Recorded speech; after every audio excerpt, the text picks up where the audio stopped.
Iran ಹೊತ್ತಿ ಉರಿಯುತ್ತಿದೆ. ಬೆಂಕಿಗಾಹುತಿಯಾದ 7 ಜನ, ರಸ್ತೆಗೆ ಬಂದ ರಾಜವಂಶ, ಮತ್ತೊಂದು ಇಸ್ಲಾಂ ರಾಷ್ಟ್ರ ಬಿಕಾರಿಯತ್ತ. ನಮಸ್ಕಾರ ವೀಕ್ಷಕರೇ, ಮತ್ತೊಂದು ಇಸ್ಲಾಂ ರಾಷ್ಟ್ರ ಹೊತ್ತಿ ಉರಿತಾ ಇದೆ. ಈ ಹೊತ್ತಿ ಉರಿತಾ ಇರುವಂತಹ ಇಸ್ಲಾಂ ರಾಷ್ಟ್ರ ಇರಾನ್ ಯಾವುದಕ್ಕೂ ಕಮ್ಮಿ ಇರಲಿಲ್ಲ.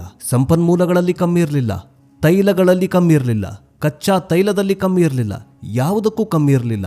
ಕೆಲವೊಂದು ಸರ್ತಿ ಮೆದುಳಿಗೆ ಅಹಂಕಾರ ಅನ್ನೋ ರೋಗ ಬಂದ್ಬಿಟ್ರೆ ತನ್ನನ್ನೇ ತಾನೇ ಸುಡುತ್ತೆ ಅಂತ ಹೇಳ್ತೀವಲ್ಲ, ಆ ಪರಿಸ್ಥಿತಿಗೆ ಇರಾನ್ ಬಂದ್ಬಿಟ್ಟಿದೆ. ಇರಾನ್ನಲ್ಲಿ ಹೊತ್ತಿಕೊಂಡು ಉರಿಯುತ್ತಾ ಇರುವ ಬೆಂಕಿ ಆರುವ ಲಕ್ಷಣಗಳು ಕಾಣಿಸ್ತಾ ಇಲ್ಲ. ಇದು ಇಡೀ ಆಡಳಿತವನ್ನೇ ಇಡೀ ಇರಾನ್ ಸುಟ್ಟು ಬೂದಿಯಾಗುವ ಲಕ್ಷಣಗಳು ಗೋಚರಿಸ್ತಾ ಇದ್ದಾವೆ. ಇರಾನ್ನಲ್ಲಿ ಈ ಮುಲ್ಲಾಗಳ ಆಡಳಿತ ಕಂಪ್ಲೀಟ್ ಆಗಿ ಅಂತ್ಯವಾಗಬೇಕು, ನಮಗೆ ರಾಜರ ಆಡಳಿತ ಬೇಕು. ಈ ಮುಲ್ಲಾಗಳ ಆಡಳಿತದಿಂದಾಗಿ, ಅದರಲ್ಲೂ ಖಮೇನಿ ಆಡಳಿತ ಬೇಡವೇ ಬೇಡ, ಇಸ್ಲಾಂ ಧರ್ಮವನ್ನ ತ್ಯಜಿಸ್ತೀವಿ, ಹೊರತಾಗಿ ನಮಗೆ ಇಂತಹ ಆಡಳಿತ ಬೇಡ ಅಂತ ಇರಾನ್ ಜನ ಪ್ರೊಟೆಸ್ಟ್ ಮಾಡ್ತಾ ಇದ್ದಾರೆ. ನಿಮಗೇನನ್ಸುತ್ತೆ? ಇರಾನ್ನಲ್ಲಿ ಈ ಮುಲ್ಲಾಗಳ ಆಡಳಿತ ಅಂತ್ಯವಾಗಬೇಕಾ, ಮತ್ತೆ ರಾಜರ ಆಡಳಿತ ಶುರುವಾಗಬೇಕಾ? ರಾಜರ ಆಡಳಿತ ಅಂತಂದ್ರೆ ನಮ್ಮ ರಾಜರುಗಳು ಅಂದ್ರೆ ಹಿಂದೂ ರಾಜರುಗಳು ಹೇಗೆ ಆಡಳಿತ ಮಾಡ್ತಾ ಇದ್ರಲ್ಲ, ಅದೇ ತೆರನಾಗಿ ಈಗ ಇರಾನ್ನ ಜನ ಹಿಂದೂ ರಾಜರ ಆಡಳಿತದಂತೆ ಅಥವಾ ಹಿಂದೂ ರಾಜರ ಆಡಳಿತದ ಎಕ್ಸ್ಪೆಕ್ಟ್ ಮಾಡ್ತಾ ಇದ್ದಾರೆ. ಹಾಗಾದ್ರೆ ಇರಾನ್ನಲ್ಲಿ ಈ ಮುಲ್ಲಾಗಳ ಆಡಳಿತ ಅಂತ್ಯವಾಗಬೇಕಾ? ಈ ಪ್ರಶ್ನೆಗೆ ಉತ್ತರವನ್ನು ಹುಡುಕಬೇಕು ಅಂತಂದ್ರೆ ನೀವು ಕೂಡ ಕಮೆಂಟ್ ಮಾಡಬೇಕು. ಕಳೆದ 24 ಗಂಟೆಗಳಲ್ಲಿ ಇರಾನ್ನಲ್ಲಿ ಆದಂತಹ ಬೆಳವಣಿಗೆಗಳು ಜಿಯೋಪಾಲಿಟಿಕ್ಸ್ನ ಇತಿಹಾಸವನ್ನೇ ಬದಲಿಸುವ ತಾಕತ್ತನ್ನು ಹೊಂದಿದೆ. ಇದು ಕೇವಲ ಬೆಲೆ ಏರಿಕೆಯ ವಿರುದ್ಧದ ಪ್ರತಿಭಟನೆಯಲ್ಲ, ಅಥವಾ ಹಿಜಾಬ್ ವಿರುದ್ಧದ ಪ್ರತಿಭಟನೆಯಲ್ಲ, ಇದೊಂದು ಪೂರ್ಣ ಪ್ರಮಾಣದ ಕ್ರಾಂತಿ. ಹೌದು ವೀಕ್ಷಕರೇ, ಇರಾನ್ ರಕ್ತಸಿಕ್ತವಾಗ್ತಿದೆ. ಕಳೆದ ರಾತ್ರಿ ನಡೆದ ಭೀಕರ ಸಂಘರ್ಷದಲ್ಲಿ 7 ಜನ ಅಮಾಯಕರು ಪ್ರಾಣ ಕಳೆದುಕೊಂಡಿದ್ದಾರೆ. ಇರಾನ್ ಪೊಲೀಸರ ಗುಂಡೇಟಿಗೆ 20 ರಿಂದ 28 ವರ್ಷದ ಯುವಕರು ಸಾವಿನ ಮನೆ ಸೇರುತ್ತಿದ್ದಾರೆ. ಒಂದು ಕಡೆ ರೊಚ್ಚಿಗೆದ್ದಿದ್ದ ಜನ ಕಾಸಿಂ ಸುಲೈಮಾನಿಯ ಪ್ರತಿಮೆಗಳನ್ನ ಬೆಂಕಿ ಇಟ್ಟು ಸುಡ್ತಾ ಇದ್ದಾರೆ, ಪೊಲೀಸ್ ಠಾಣೆಗಳ ಮೇಲೆ ದಾಳಿ ಮಾಡುತ್ತಿದ್ದಾರೆ. ಇನ್ನೊಂದು ಕಡೆ ಇರಾನ್ ಜನರಿಗೆ ಇಸ್ರೇಲ್ ಮತ್ತು ಅಮೆರಿಕದಿಂದ ನೇರ ಬೆಂಬಲ ಸಿಗ್ತಾ ಇದೆ. ಇಸ್ರೇಲ್ನ ಮಂತ್ರಿಗಳು ಮೇಕ್ ಇರಾನ್ ಗ್ರೇಟ್ ಅಗೇನ್ ಅಂತ ಹೇಳುತ್ತಿದ್ದಾರೆ. ಇರಾನ್ನ ಗಡಿಪಾರಾದ ರಾಜಕುಮಾರ ಇದು ಇತಿಹಾಸದ ಅಲೆ, ನಾವು ಗೆಲ್ತೀವಿ ಅಂತ ಹೇಳುತ್ತಿದ್ದಾರೆ. ಅಷ್ಟಕ್ಕೂ ಇರಾನ್ನಲ್ಲಿ ಆಗ್ತಾ ಇರೋದಾದ್ರೂ ಏನು? ಖಮೇನಿ ಆಡಳಿತ ನಿಜಕ್ಕೂ ಅಂತ್ಯವಾಗ್ತಾ ಇದೆಯಾ? ಇಸ್ರೇಲ್ ಮತ್ತು ಅಮೆರಿಕದ ಪ್ಲಾನ್ ಏನು? ಈ ಕ್ರಾಂತಿಯ ಇಂಚಿಂಚು ಮಾಹಿತಿಯನ್ನ ಇವತ್ತಿನ ಈ ವಿಡಿಯೋದಲ್ಲಿ ಸಂಪೂರ್ಣವಾಗಿ ಮಾಹಿತಿಯನ್ನ ಕೊಡ್ತಾ ಹೋಗ್ತೀವಿ. ಆದರೆ ಅದಕ್ಕಿಂತ ಮುಂಚೆ ಈ ಇಸ್ಲಾಂ ರಾಷ್ಟ್ರಗಳು ಯಾಕೆ ತಮ್ಮ ನಡುವೆ ಜಗಳ ಆಡ್ಕೊಳ್ತಾ ಇದ್ದಾವೆ? ಯಾಕೆ ಇಸ್ಲಾಂ ರಾಷ್ಟ್ರಗಳು ಆರ್ಥಿಕವಾಗಿ ಅಧಃಪತನವಾಗ್ತಾ ಇದ್ದಾವೆ?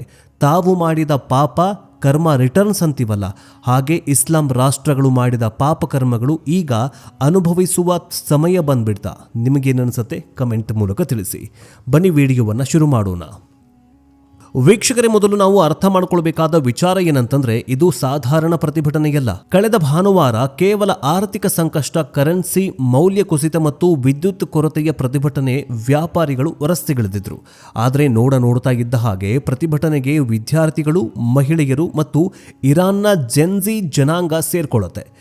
ಇವತ್ತಿಗೆ ಈ ಹೋರಾಟ 6ನೇ ದಿನಕ್ಕೆ ಕಾಲಿಟ್ಟಿದೆ. ಮೊದಲ 4-5 ದಿನ ಕೇವಲ ಘೋಷಣೆಗಳು ಮಾತ್ರ ಮೊಳಗುತ್ತಾ ಇದ್ವು. ಆದರೆ ಕಳೆದ ರಾತ್ರಿ ಇರಾನ್ ಸರ್ಕಾರ ತನ್ನ ನಿಜ ಬಣ್ಣ ಬಯಲು ಮಾಡಿದೆ. ಪ್ರತಿಭಟನಾಕಾರರ ಮೇಲೆ ನೇರ ಗುಂಡಿನ ದಾಳಿ ನಡೆಸ್ತಾ ಇದೆ. ವರದಿಗಳ ಪ್ರಕಾರ 7 ಜನ ಸ್ಥಳದಲ್ಲೇ ಮಸಣ ಸೇರಿದ್ದಾರೆ. ಸತ್ತವರಲ್ಲೆಲ್ಲರೂ ಕೂಡ ಯುವಕರು, ಅಂದ್ರೆ 20 ರಿಂದ 28 ವರ್ಷದ ಯುವಕರು ಬಲಿಯಾಗ್ತಾ ಇರೋದು ಜನಾಕ್ರೋಶಕ್ಕೆ ಮತ್ತಷ್ಟು ಕಾರಣವಾಗ್ತಾ ಇದೆ. ಜನ ಈಗ ಸರ್ಕಾರದ ಆಸ್ತಿ ಪಾಸ್ತಿಗಳಿಗೆಲ್ಲ ಬೆಂಕಿ ಇಡ್ತಾ ಇದ್ದಾರೆ. ಬಸೀಜ್ ಪಡೆಗಳ ಕಚೇರಿಗಳು ಮತ್ತು ಪೊಲೀಸ್ ಠಾಣೆಗಳ ಮೇಲೆ ಕಲ್ಲು ತೂರಾಟ ನಡೆಸ್ತಾ ಇದ್ದಾರೆ. ಇರಾನ್ ಪೊಲೀಸರು ಅಶ್ರುವಾಯು ಪ್ರಯೋಗ ಮಾಡ್ತಿದ್ದಾರೆ, ಲಾಠಿ ಚಾರ್ಜ್ ಮಾಡ್ತಿದ್ದಾರೆ. ಆದರೆ ಜನ ಯಾವುದಕ್ಕೂ ಜಗತ್ತಾಗಿಲ್ಲ. ಅವರ ಬಾಯಲ್ಲಿ ಬರ್ತಾ ಇರೋದು ಒಂದೇ ಮಾತು: ಸರ್ವಾಧಿಕಾರಿಗೆ ಸಾವು, ಸರ್ವಾಧಿಕಾರಿ ಅಂತ್ಯವಾಗಲಿ ಅಂತ. ಇಲ್ಲಿ ಗಮನಿಸಬೇಕಾದ ಒಂದು ಪ್ರಮುಖ ವಿಷಯ ಏನಂತಂದ್ರೆ, 2022ರಲ್ಲಿ ಮಾಷಾ ಅಮೀನಿ ಹತ್ಯೆಯ ನಂತರ ನಡೆದ ಪ್ರತಿಭಟನೆಗಿಂತ ಇದು ಭಿನ್ನವಾಗಿದೆ. ಅಂದು ಅದು ಸಾಮಾಜಿಕ ಸ್ವಾತಂತ್ರ್ಯದ ಪರವಾಗಿತ್ತು, ಆದರೆ ಇಂದು ಅದು ಅಸ್ತಿತ್ವದ ಪ್ರಶ್ನೆಯಾಗಿ ಹೋಗ್ಬಿಟ್ಟಿದೆ. ಹೊಟ್ಟೆಗೆ ಹಿಟ್ಟಿಲ್ಲದ ಜನ, ಕತ್ತಲೆಯಲ್ಲಿ ಬದುಕ್ತಾ ಇರುವ ಜನ ಈಗ ಮಾಡು ಇಲ್ಲವೇ ಮಡಿ ಹೋರಾಟಕ್ಕೆ ಇಳಿದಿದ್ದಾರೆ. ಇರಾನ್ ಸರ್ಕಾರ ಇಷ್ಟೊಂದು ಕ್ರೂರವಾಗಿ ನಡೆದುಕೊಳ್ತಾ ಇರೋದು ಇದೇ ಮೊದಲೇನಲ್ಲ. ಅಯತುಲ್ಲಾ ಅಲಿ ಖಮೇನಿ ಅವರ ಆಡಳಿತ ರಕ್ತದ ಮೇಲೆ ನಿಂತಿದೆ ಅಂದರೆ ತಪ್ಪಾಗಲಿಕ್ಕಿಲ್ಲ. 2024 ಜೂನ್ ತಿಂಗಳಲ್ಲಿ ಇಸ್ರೇಲ್ ವಿರುದ್ಧದ ಆ 12 ದಿನದ ಯುದ್ಧದ ನಂತರ ಏನಾಯಿತು ಅಂತ ನೆನಪಿಸಿಕೊಳ್ಳಲೇಬೇಕು. ಅಂದು ಇರಾನ್ನ ಗುಪ್ತಚರ ವ್ಯವಸ್ಥೆ ಸಂಪೂರ್ಣವಾಗಿ ವಿಫಲವಾಗಿತ್ತು. ಇಸ್ರೇಲಿನ ಮೊಸಾದ್ ಏಜೆಂಟರು ಇರಾನ್ ಒಳಗೆ ನುಗ್ಗಿ ಕಾರ್ಯಾಚರಣೆ ಮಾಡಿದ್ರು. ಇದರಿಂದ ಅವಮಾನಿತಗೊಂಡ ಖಮೇನಿ ಸರ್ಕಾರ ತನ್ನ ವೈಫಲ್ಯವನ್ನ ಮುಚ್ಚಿಕೊಳ್ಳೋದಕ್ಕೆ ದೇಶದ ಅಮಾಯಕರ ಮೇಲೆ ದಬ್ಬಾಳಿಕೆ ನಡೆಸೋದಕ್ಕೆ ಶುರು ಮಾಡುತ್ತೆ. ಆಗ ಕೇವಲ ಅನುಮಾನದ ಆಧಾರದ ಮೇಲೆ ಇಸ್ರೇಲ್ ಏಜೆಂಟ್ ಅನ್ನೋ ಹಣೆಪಟ್ಟಿ ಕಟ್ಟಿ ಯಾವುದೇ ಕೋರ್ಟ್ ವಿಚಾರಣೆ ಇಲ್ಲದೆ, ಯಾವುದೇ ಸಾಕ್ಷ್ಯಾಧಾರಗಳು ಇಲ್ಲದೆ ಬರೋಬ್ಬರಿ 2,000ಕ್ಕೂ ಹೆಚ್ಚು ಜನರನ್ನ ಗಲ್ಲಿಗೇರಿಸಿತ್ತು ಇದೇ ಖಮೇನಿ ಸರ್ಕಾರ, ಅರ್ಥಾತ್ ಅಯತುಲ್ಲಾ ಖಮೇನಿ ಸರ್ಕಾರ. ಇದು ಆಧುನಿಕ ಇತಿಹಾಸದ ಅಂತ್ಯದ ಕರಾಳ ಅಧ್ಯಾಯಗಳಲ್ಲಿ ಒಂದಾಗಿದೆ. ಇದೇನು ತುಂಬ ವರ್ಷಗಳ ಹಿಂದೆ ನಡೆದಿದ್ದಲ್ಲ. 2024 ಜೂನ್ ತಿಂಗಳಲ್ಲಿ 2,000 ಬರೀ ಒಂದೇ ತಿಂಗಳಲ್ಲಿ 2,000 ಅಮಾಯಕ ಜನರನ್ನ, ಇರಾನಿ ಜನರನ್ನ ಇದೇ ಖಮೇನಿ ಸರ್ಕಾರ ಗಲ್ಲಿಗೇರಿಸತ್ತೆ. ಮೊಸಾದ್, ಇಸ್ರೇಲಿನ ಮೊಸಾದ್ ಏಜೆಂಟ್ರು ಅಂತ ತಮಗೆ ಬೇಡವಾಗಿರೋರ್ನ ಗಲ್ಲಿಗೇರಿಸತ್ತೆ ಖಮೇನಿ ಸರ್ಕಾರವೇ. ಇಲ್ಲಿ ಯಾವುದೇ ಕೋರ್ಟ್ ಇಲ್ಲ ಅಥವಾ ಕಾನೂನು ಇಲ್ಲ, ಮತ್ತೊಂದು ಮಗದೊಂದು ಇಲ್ಲ. ಪ್ರತಿ ವರ್ಷ ನೋಡಿ, ಇಲ್ಲಿ ಹೆಣ್ಮಕ್ಳಿಗೂ ಕೂಡ ಇರಾನ್ನಲ್ಲಿ ಖಮೇನಿ ಸರ್ಕಾರ ಹೆಣ್ಮಕ್ಕಳು ತಲೆ ತಗ್ಗಿಸಿಯೇ ನಡಿಬೇಕು. ಬುರ್ಕಾ ಇಲ್ಲ ಅಂತಂದರೆ ಅಥವಾ ಈ ಹಿಜಾಬ್ ಇಲ್ಲ ಅಂತಂದರೆ ಅವರನ್ನು ಗಲ್ಲಿಗೇರಿಸುವಂತಹ ಕಾನೂನನ್ನು, ಕ್ರೂರ ಕಾನೂನನ್ನು ಹೊಂದಿದೆ ಇದೇ ಖಮೇನಿ ಸರ್ಕಾರ ಇರಾನ್ನಲ್ಲಿ. ಈಗಲೂ ಕೂಡ ಅದೇ ಭಯದ ವಾತಾವರಣವನ್ನು ಸೃಷ್ಟಿ ಮಾಡೋದಕ್ಕೆ ಸರ್ಕಾರ ನೋಡ್ತಾ ಇದೆ. ಆದರೆ ಈ ಬಾರಿ ಲೆಕ್ಕಾಚಾರ ತಪ್ಪಾಗಿ ಹೋಗ್ಬಿಟ್ಟಿದೆ ಇದೇ ಮುಲ್ಲಾ ಖಮೇನಿ ಸರ್ಕಾರದ್ದು. ಅಂದು ಜನ ಭಯ ಪಡ್ತಾ ಇದ್ರು, ಆದರೆ ಇಂದು ಹಸಿವು ಆ ಭಯವನ್ನ ಕೊಂದು ಹಾಕಿದೆ. ಜನರಿಗೆ ಕಳೆದುಕೊಳ್ಳೋದಕ್ಕೆ ಏನೂ ಉಳಿದಿಲ್ಲ. ಅದೇ ಕಾರಣಕ್ಕೆ ಬಂದೂಕಿನ ಎದುರು ಎದೆ ಕೊಟ್ಟು ನಿಲ್ತಾ ಇದ್ದಾರೆ ಇರಾನಿ ಜನ. ಈ ಪ್ರತಿಭಟನೆಯಲ್ಲಿ ಕಂಡುಬಂದ ಅತ್ಯಂತ ಆಘಾತಕಾರಿ ದೃಶ್ಯ ಅಂತಂದ್ರೆ, ಈ ಪ್ರತಿಭಟನೆಯಲ್ಲಿ ಕಂಡುಬಂದ ಅತ್ಯಂತ ಆಘಾತಕಾರಿ ವಿಷಯ ಏನಂತಂದ್ರೆ, ಕಾಸಿಂ ಸುಲೈಮಾನಿಯ ಪ್ರತಿಮೆಗಳಿಗೆ ಬೆಂಕಿ ಇಡ್ತಾ ಇರೋದು. ನಿಮ್ಗೆಲ್ಲ ಗೊತ್ತಿದೆಯೋ ಇಲ್ಲೋ ಗೊತ್ತಿಲ್ಲ, ಕಾಸಿಂ ಸುಲೈಮಾನಿ ಇರಾನಿನ ಅತ್ಯಂತ ಪವರ್ಫುಲ್ ಕಮಾಂಡರ್ ಆಗಿದ್ದ. ಆತನನ್ನ ಅಮೆರಿಕ ಡ್ರೋನ್ ದಾಳಿಯಲ್ಲಿ ಕೊಂದ ನಂತರ ಇರಾನ್ ಸರ್ಕಾರ ಆತನನ್ನ ರಾಷ್ಟ್ರೀಯ ವೀರ, ಹುತಾತ್ಮ ಅಂತ ಬಿಂಬಿಸಿತ್ತು. ಮೂಲೆ ಮೂಲೆಗಳಲ್ಲಿ ಆತನ ಪ್ರತಿಮೆಗಳನ್ನು ನಿಲ್ಲಿಸೋದಕ್ಕೆ ಶುರು ಮಾಡಿತು. ಆದರೆ ಇರಾನ್ ಜನರಿಗೆ ಈಗ ಅರ್ಥ ಆಗಿದೆ, ಕಾಸಿಂ ಸುಲೈಮಾನಿ ಮತ್ತು IRGC ಪಡೆಗಳು ದೇಶದ ಸಂಪತ್ತನ್ನ ಹಮಾಸ್, ಹಿಜ್ಬುಲ್ಲಾ ಮತ್ತು ಹೌತಿಗಳಂತಹ ಉಗ್ರ ಸಂಘಟನೆಗಳಿಗೆ ಹಂಚ್ತಾ ಇದೆ ಅಂತ.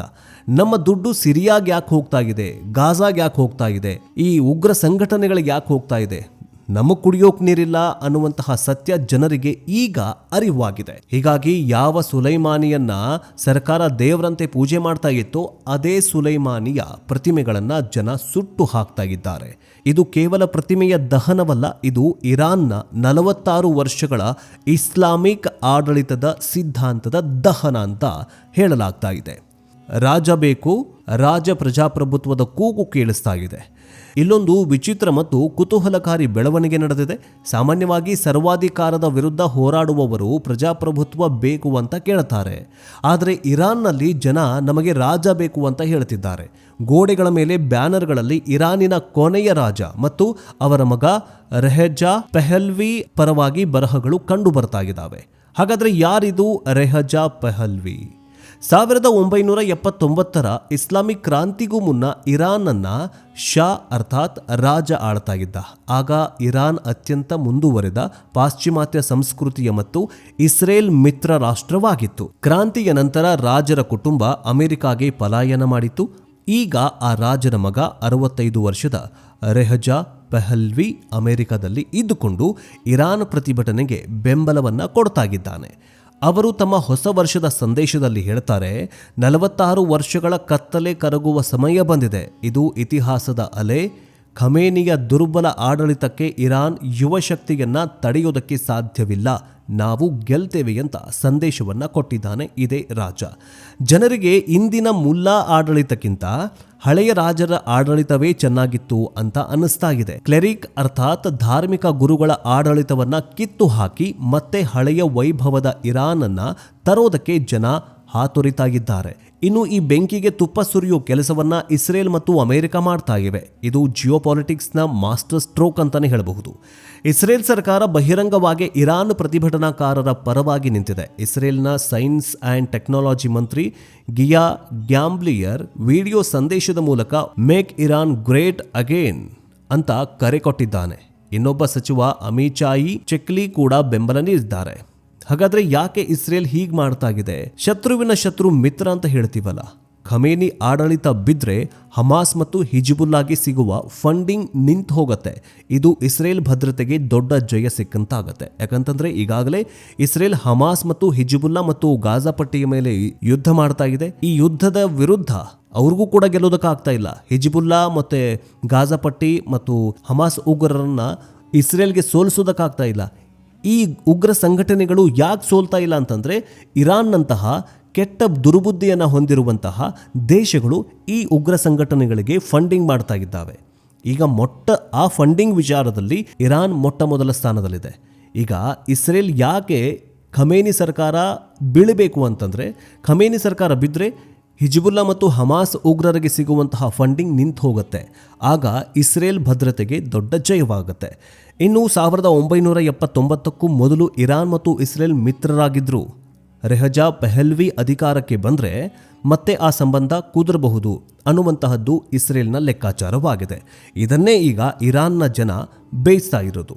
ಮೊದಲು ಈ ಮುಲ್ಲಾಗಳ ಆಡಳಿತ ಕೊನೆಗೊಳ್ಳಿ, ರಾಜರ ಆಡಳಿತ ಬರಲಿ ಅಂತ ಇರಾನಿ ಜನ ಬೇಡ್ಕೊಂಡು ಪ್ರತಿಭಟನೆಯನ್ನ ಮಾಡ್ತಾ ಇದ್ದಾರೆ. ಇತ್ತ ಅಮೆರಿಕದ ಸೆನೆಟರ್ ಟೆಡ್ ಕ್ರೂಸ್ ಕೂಡ ಟ್ವೀಟ್ ಮಾಡಿದೆ, ಖಮೇನಿ ತನ್ನ ಕೊನೆಯ ದಿನಗಳನ್ನ ಎಣಿಸ್ತಾ ಇದ್ದಾನೆ ಅಂತ ಹೇಳಿದ್ದಾರೆ. ಅಮೆರಿಕದ ಉದ್ಯಮಿ ಜೋಸ್ ಉಲ್ಫ್ ಮುಕ್ತ ಇರಾನ್ನಲ್ಲಿ ನನ್ನ ಕಂಪನಿಯ ಮೊದಲ ಬ್ರಾಂಚ್ ತೆರೆಯುತ್ತೇನೆ ಅಂತ ಹೇಳಿರುವುದು ಆರ್ಥಿಕ ಆಮಿಷದಂತೆ. ಅಂದರೆ ಖಮೇನಿಯನ್ನ ಓಡಿಸಿ ನಾವು ಬಂಡವಾಳ ತರ್ತೀವಿ ಅಂತ ಸಂದೇಶವನ್ನ ರವಾನೆ ಮಾಡಿದ್ದಾರೆ. ಇನ್ನು ಜನ ರಸ್ತೆಗಿಳಿಯೋದಕ್ಕೆ ಮೂಲ ಕಾರಣ ಹಸಿವು. ಇರಾನ್ ಆರ್ಥಿಕತೆ ಈ ಮಟ್ಟಕ್ಕೆ ಕುಸಿಯೋದಕ್ಕೆ ಕಾರಣ ಏನು? ಅಣ್ವಸ್ತ್ರದ ಹುಚ್ಚು. ಇರಾನ್ ಸರ್ಕಾರ ತನ್ನ ಜನರಿಗೆ ಅನ್ನ ಕೊಡುವ ಬದಲು ನತಾನ್ಸ್ ಮತ್ತು ಪೋರ್ದೋದಂತಹ ಅಂಡರ್ಗ್ರೌಂಡ್ ಅಣ್ವಸ್ತ್ರ ಕೇಂದ್ರಗಳನ್ನು ಸ್ಥಾಪಿಸೋದಕ್ಕೆ ಬಿಲಿಯನ್ ಗಟ್ಟಲೆ ಡಾಲರ್ ಸುರಿತಾಗಿದೆ. Proxy war. ಯೆಮೆನ್ ಹೌತಿಗಳಿಗೆ, ಲೆಬನಾನ್ನ ಹಿಜ್ಬುಲ್ಲಾಗಳಿಗೆ ಕ್ಷಿಪಣಿಗಳನ್ನು ಮತ್ತು ಡ್ರೋನ್ಗಳನ್ನು ಫ್ರೀಯಾಗಿ ಹಂಚುತ್ತಾಗಿದೆ. ಇದರ ಜೊತೆಗೆ ಇರಾನ್ನ ತೈಲ ಮಾರಾಟದ ಮೇಲೆ ನಿರ್ಬಂಧ ಹೇರುವುದರಿಂದ ಅವರ ಕರೆನ್ಸಿ ರಿಯಾಲ್ ಕಸದ ಬೆಲೆಗೆ ಇಳಿಕೆಯಾಗಿದೆ. ಈಗ ಸರ್ಕಾರ ಇದು ಜನರ ಅರ್ಥ ಮಾಡಿಕೊಳ್ಬೇಕಾದಂತಹ ಕೋಪ ಅಂತ ಹೇಳಿಕೆ ನೀಡಿದೆ. ತಾನು ಸೋಲುತ್ತಿದ್ದೇನೆ ಎಂಬ ಅರಿವು ಸರ್ಕಾರಕ್ಕೆ ಬಂದಿದೆ. ಅವರು ಎಷ್ಟೇ ಗುಂಡು ಹಾರಿಸಿದ್ರೂ ಹಸಿದ ಹೊಟ್ಟೆಯ ಕಿಚ್ಚನ್ನು ನಂದಿಸೋದಕ್ಕೆ ಸಾಧ್ಯವಿಲ್ಲ. ವೀಕ್ಷಕರೇ, ಕೊನೆಯದಾಗಿ ಹೇಳೋದಿಷ್ಟೇ, ಇರಾನ್ನಲ್ಲಿ ನಡೀತಾ ಇರುವ ಕೇವಲ ಇದು ಪ್ರತಿಭಟನೆಯಾಗುವುದಿಲ್ಲ, ಇದೊಂದು ಯುಗ ಪರಿವರ್ತನೆಯ ಮುನ್ಸೂಚನೆಯಂತೆ ಕಾಣಿಸ್ತಾ ಇದೆ. ಒಂದು ಕಡೆ 46 ವರ್ಷಗಳ ದಮನಕಾರಿ ಧಾರ್ಮಿಕ ಆಡಳಿತ, ಇನ್ನೊಂದು ಕಡೆ ಹಸಿವು ಮತ್ತು ಸ್ವತಂತ್ರಕ್ಕಾಗಿ ಹಂಬಲಿಸ್ತಾ ಇರುವ ಯುವಜನತೆ. ಇದಕ್ಕೆ ಇಸ್ರೇಲ್ ಮತ್ತು ಅಮೆರಿಕದ ರಾಜತಾಂತ್ರಿಕ ಕುಮ್ಮಕ್ಕು ಸೇರಿದಾಗ ಫಲಿತಾಂಶ ಏನಾಗೋದು ಅದನ್ನು ಊಹೆ ಮಾಡೋದು ಕೂಡ ಕಷ್ಟವಾಗುತ್ತೆ. ಆದರೆ ಅದೇನೇ ಆಗಲಿ, ಈ ಇರಾನ್ನಲ್ಲಿ ಯುವ ಜನತೆ ಬಯಸ್ತಾ ಇರೋದು ರಾಜರ ಆಡಳಿತ. ಈ 1979 ನಂತರ ಇಸ್ಲಾಮಿಕ್ ಕ್ರಾಂತಿ ಆಗತ್ತಲ್ಲ, ಈ ಇಸ್ಲಾಮಿಕ್ ಕ್ರಾಂತಿಗಿಂತ ಏನು ಬೇಡ, ನಮಗೆ ರಾಜರ ಆಡಳಿತನೇ ಸಾಕು, ಈ ಮುಲ್ಲಾಗಳ ಆಡಳಿತ ಇಲ್ಲೇ ಕೊನೆಗೊಳ್ಳಿ ಅಂತ ಅಲ್ಲಿನ ಯುವ ಜನತೆ ಪ್ರೊಟೆಸ್ಟ್ ಮಾಡ್ತಾ ಇದ್ದಾರೆ. ನಿಮಗೇನನ್ಸತ್ತೆ? ಈ ಮುಲ್ಲಾಗಳ ಆಡಳಿತ ಕೊನೆಯಾಗಿ ಇಸ್ಲಾಂ ರಾಷ್ಟ್ರಗಳು ಮತ್ತೆ ಆ ಆಡಳಿತ ಮತ್ತೆ ಬರಬೇಕಾ? ಈ ಮುಲ್ಲಾಗಳ ಆಡಳಿತ ಕೊನೆ ಆಗಬೇಕಾ? ನಿಮಗೇನನ್ಸತ್ತೆ? ಕಮೆಂಟ್ ಮೂಲಕ ತಿಳಿಸಿ. ಮುಂದಿನ ಅಪ್ಡೇಟ್ನೊಂದಿಗೆ ಬೇಗ ವಾಪಸ್ ಬರ್ತೀವಿ. ಜೈ ಹಿಂದ್, ಜೈ ಕರ್ನಾಟಕ, ವಂದೇ ಮಾತರಂ.